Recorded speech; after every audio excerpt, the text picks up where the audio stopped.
silakan ketua kelas pimpin doanya terlebih dahulu. Sebelum belajar, marilah kita bersama-sama membaca doa. Bismillahirrahmanirrahim. Alhamdulillahirabbil alamin. Arrahmanirrahim. Maliki yaumiddin. Iyyaka na'budu wa iyyaka nasta'in. Ihdinas siratal mustaqim. Siratal ladzina an'amta 'alaihim ghairil maghdubi 'alaihim waladdallin. Amin. Bismillahirrahmanirrahim. Rabbi zidni ilma warzuqni fahma bi rahmatika ya arhamar rahimin. Amin. Siapa yang bikin hari ini? Agustina, Bu. Silakan Agustina, hapus dulu beban tulisnya.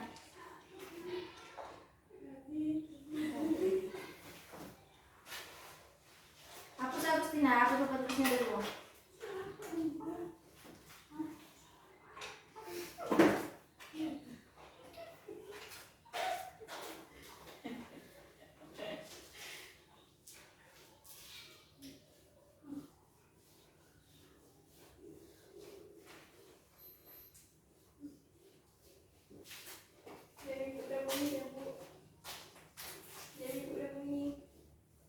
Udah jam 2, sebentar lagi mau pulang.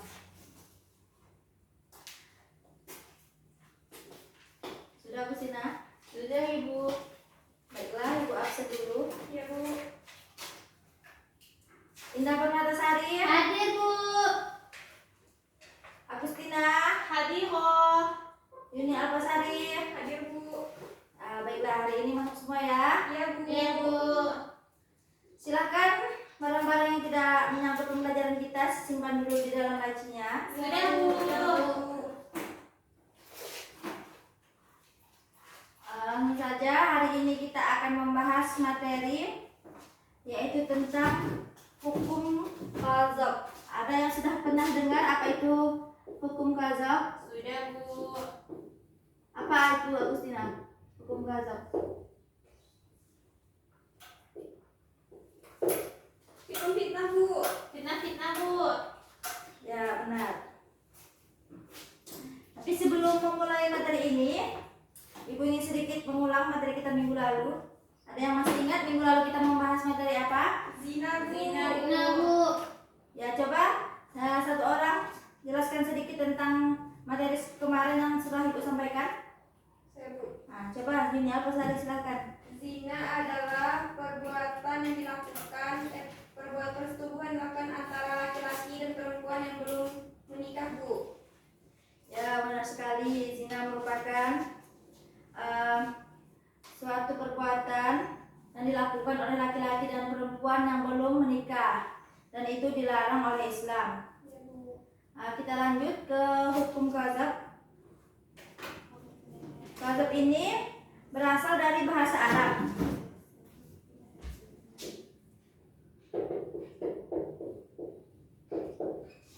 Yang artinya melempar atau menuduh.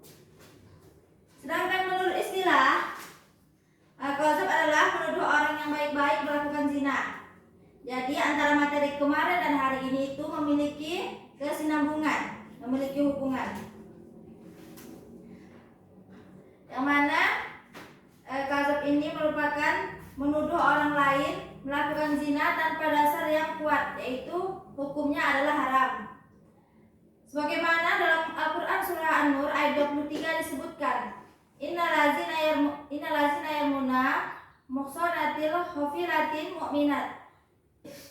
mu'minati lu'innu fid dunya wal akhirati walahum azabun azim.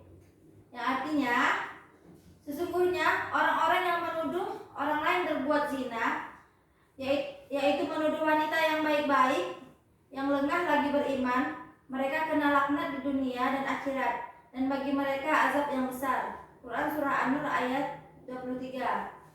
Adapun sanksi bagi orang-orang yang menuduh orang lain melakukan zina tanpa bukti, yaitu dengan mendatangkan 4 orang saksi, adalah didera atau dicambuk 80 kali bagi orang-orang yang merdeka dan 40 kali bagi penuduh yang seorang hamba sahaya. Kemudian selanjutnya yaitu syarat-syarat yang mewajibkan adanya hukum dera 80 kali. Hukum dera 80 kali ini bisa dilaksanakan apabila telah terpenuhi beberapa syarat, baik bagi orang yang menuduh atau orang yang dituduh bentuk tuduhannya. Syarat-syarat tersebut yaitu yang pertama adalah kadzib. Ada yang tahu apa itu kadzib? Tidak tahu. Kadzib adalah yang menuduh zina. Orang yang menuduh zina di sini harus orang yang sudah baligh, orang yang berakal, orang yang tidak dipaksa oleh pihak lain. Berarti orang yang kadzib ini adalah orang yang memang benar-benar melihat dengan syarat-syarat orang yang sudah dewasa. Karena jika anak kecil yang bersaksi itu bisa saja mereka hanya berbohong. Kemudian yang kedua adalah makdzub.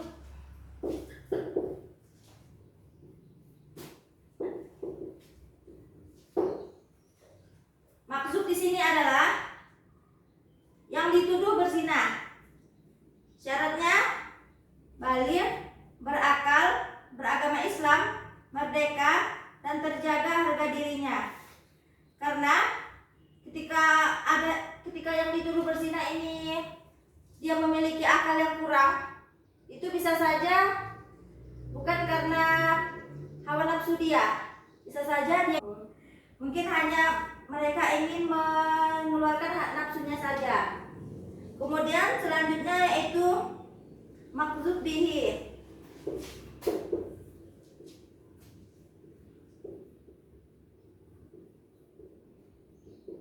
Ada yang tahu apa itu maksud bihi? Maksud bihi adalah sesuatu yang digunakan menuduh zina. Syarat-syaratnya pernyataan itu benar-benar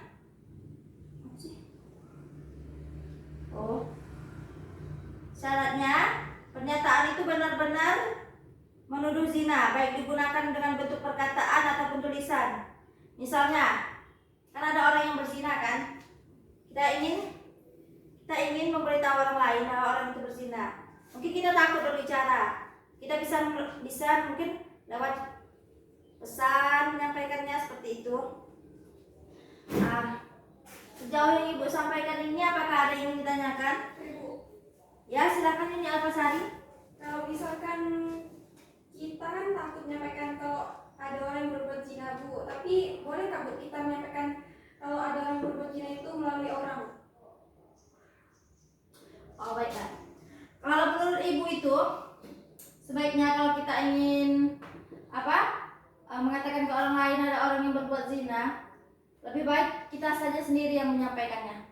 Karena bisa saja kalau kita menyampaikan ke orang lain tuh, orang lain bisa saja menambah atau mengurangi apa yang telah kita sampaikan tadi. Maka jatuhnya itu akan seperti apa ya? Bergosip. Ya, bisa saja nanti orang yang kita itu kan maksud kita supaya tidak terlalu tersebar ke orang lain.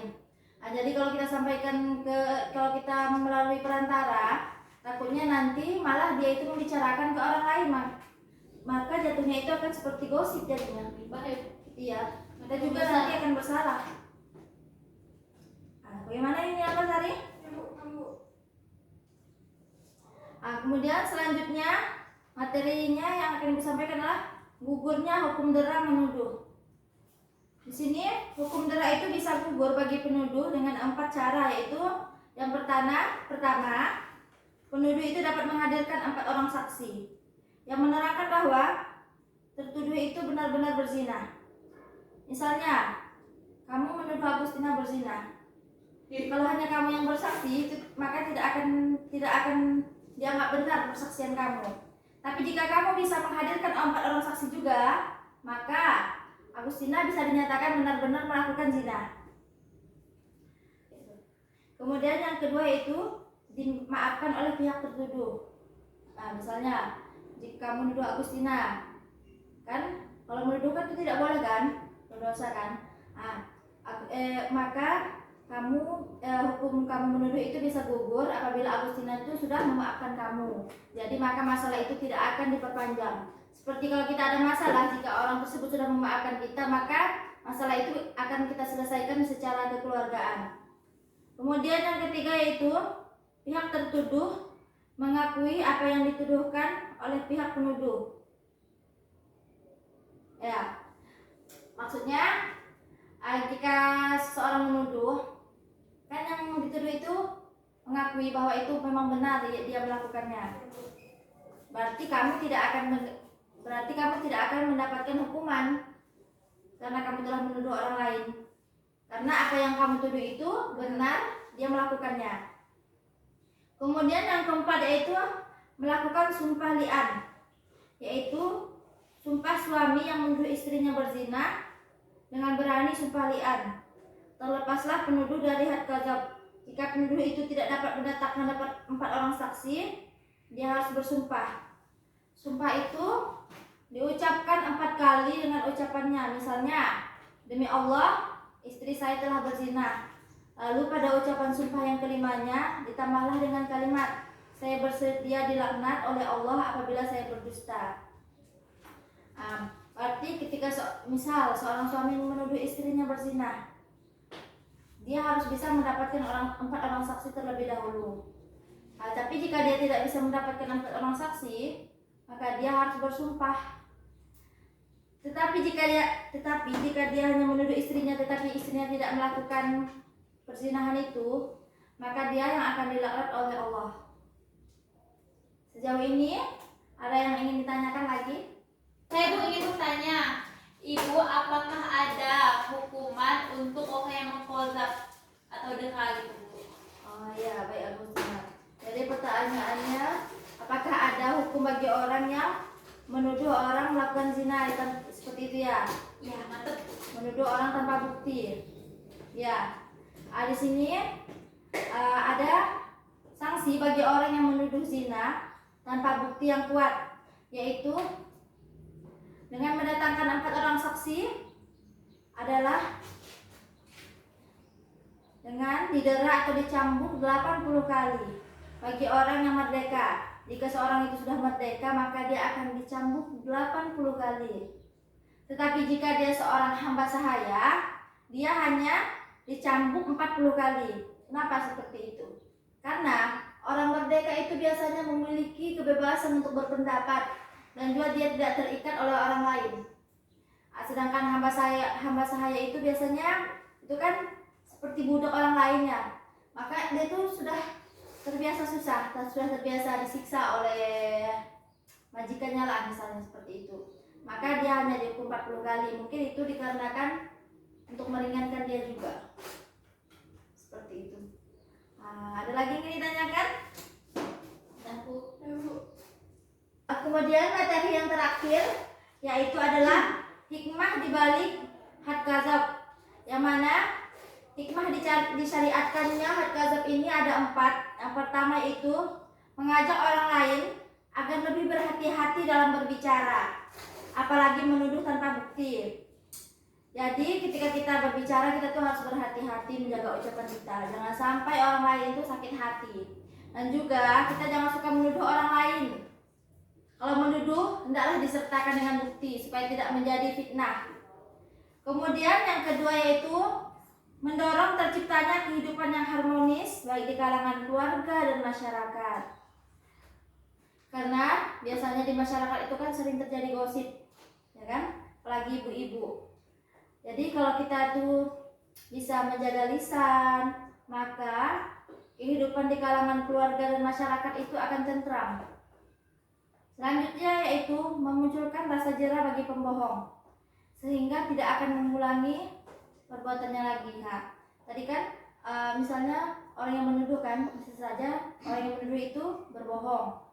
Jadi ketika orang yang menuduh itu berbohong kan, maka akan diberikan dera kan. Nah, disitulah dengan diberikannya dera maka akan memberikan efek jera bagi pembohong tersebut. Kemudian yang keempat yaitu menegakkan keadilan dan kebenaran dalam kehidupan masyarakat. Jadi ketika ada orang yang memang benar melakukan hukum zina, maka dia harus diberi hukuman. Begitu juga dengan si penuduh yang menuduh tanpa bukti, dia juga harus diberi hukuman. Jadi kedua-duanya itu bisa merasa adil. Baiklah, sudah. Apakah masih ada yang ingin ditanyakan? Tidak Bu, paham Bu. Ya baiklah, Ibu anggap kalian sudah paham semuanya. Jadi Ibu akan kasih kalian tugas. Ya Bu. Silahkan dicatat ya anak-anak. Iya Bu. Nah, yang pertama, jelaskan pengertian dari hukum qadzaf. Sudah yang nomor 1? Dan Bu ya Bu. Kemudian yang nomor 2 yaitu sebutkan hikmah dari hukum qadzaf. Sudah Bu. Baik, Ibu beri waktu 10 menit untuk mengerjakannya. Ya Bu. Silahkan dikerjakan terlebih dahulu. Baiklah anak-anak, apakah sudah selesai? Sudah Bu. Coba dua. Nah, silahkan satu orang jawab dulu yang nomor 1 tadi, pengertian. Saya Bu. Ya silahkan, ini apa Sari? Pengertian qadzaf dari bahasa berarti melempar atau menuduh. Sedangkan menurut istilah, qadzaf itu adalah menuduh orang yang baik-baik melakukan zina. Menuduh orang lain melakukan zina tanpa dasar yang kuat itu hukumnya haram. Sudah Bu? Ya benar sekali ini Alpasari. Kemudian yang nomor 2, siapa yang ingin menjawab? Saya Bu. Silahkan Indah. Hikmah dibalik hak qadzaf. Yang 1, mengajak orang agar lebih berhati-hati dalam berbicara, apalagi menuduh tanpa bukti. Yang kedua, mendorong terciptanya kehidupan yang harmonis baik di kalangan keluarga dan masyarakat. Yang ketiga, munculnya rasa jera bagi pembohong sehingga tidak akan mengurangi perbuatannya lagi. Yang keempat, yaitu menegakkan keadilan dan kebenaran dalam kehidupan bermasyarakat. Dah Bu. Ya benar sekali Indah Permatasari. Karena kalian sudah bisa menjawab dari yang Ibu minta tadi, mungkin cukup ya penjelasan Ibu hari ini. Ya Bu. Tapi sebelum mengakhiri pembelajaran kita, Ibu ingin satu orang untuk memberikan kesimpulan dari materi yang telah Ibu sampaikan tadi. Saya Ibu. Nah, silakan Agustina. Hukum qadzaf. Adapun hukum qadzaf itu menuduh atau memfitnah gitu. Yang mana gitu kan tidak boleh gitu kan menuduh atau memfitnah orang itu gitu. Karena gitu kan udah dijelasin juga gitu, lebih baik membunuh daripada memfitnah gitu. Dan kemudian gitu kan kemudian qadzaf juga ada diranya atau sanksinya gitu, yang mana tuh 80 kali cambuk, 80 kali 80 kali cambuk, 80 kali cambuk. Tetapi juga gitu kan hukum qadzaf ini juga bisa gugur gitu hukumnya apabila gitu kan si penuduh itu dapat menghadirkan 4 orang saksi, berarti memang benar-benar faktanya benar-benar ada gitu dan tidak menfitnah gitu. Ataupun dia menuduh tetapi yang dituduhnya itu sudah memaafkan gitu, itu bisa gugur. Itu saja Bu yang bisa saya pahami. Ya, terima kasih Agustina. Baiklah, Ibu juga ingin sedikit memberikan kesimpulan dari pembelajaran kita hari ini, bahwasanya hukum qadzaf ini adalah hukum yang diberikan kepada orang yang menuduh orang baik-baik melakukan zina tanpa dia bisa memberikan bukti yang kuat. Sebagaimana bahwa bagi orang yang menuduh itu akan diberikan denda, yaitu 80 kali bagi orang yang sudah merdeka, dan 40 kali cambuk bagi seorang hamba sahaya. Banyak sekali hikmah yang dapat kita ambil dari hukum ghazab ini, yang mana jika diterapkan hukum ghazab ini maka akan membuat orang lain itu takut untuk menuduh orang lain tanpa bukti. Seperti tadi, jika orang itu menuduh tanpa bukti maka dia akan dicambuk. Nah, kan di situ kita bisa dapat memberi efek jerah bagi seorang penuduh itu, sehingga dia bisa berkata dengan hati-hati, menjaga lisannya ketika berbicara dengan orang lain seperti itu. Mungkin cukup sekian kesimpulan yang dapat Ibu berikan dan pembelajaran kita hari ini, karena waktunya juga sudah hampir habis, Ya, Bu. sudah mau pulang. Ya. Silahkan sebelum pulang Ketua kelas pimpin doanya terlebih dahulu. Silahkan Ketua kelas pimpin doanya. Ketua kelas pimpin doanya terlebih dahulu. Sebelum pulang, marilah kita bersama-sama berdoa. Bismillahirrahmanirrahim. Wal asri innal insana lafi khusrin illal ladzina amanu wa amilus solihati wa tawasau bil haq wa tawasau bis sabr. Sadaqallahul azim. Baiklah, jangan lupa untuk rajin belajar. Ya Ibu. Karena kalian sudah kelas 12 ya. Jadi kalian kan mau ujian, jadi harus rajin-rajin belajar ya. Dan nilai kalian nanti memuaskan. Ya, Bu. Mungkin cukup sekian yang dapat Ibu sampaikan. Kurang lebihnya Ibu mohon maaf. Wabillahi taufiq wal hidayah. Wassalamualaikum warahmatullahi wabarakatuh.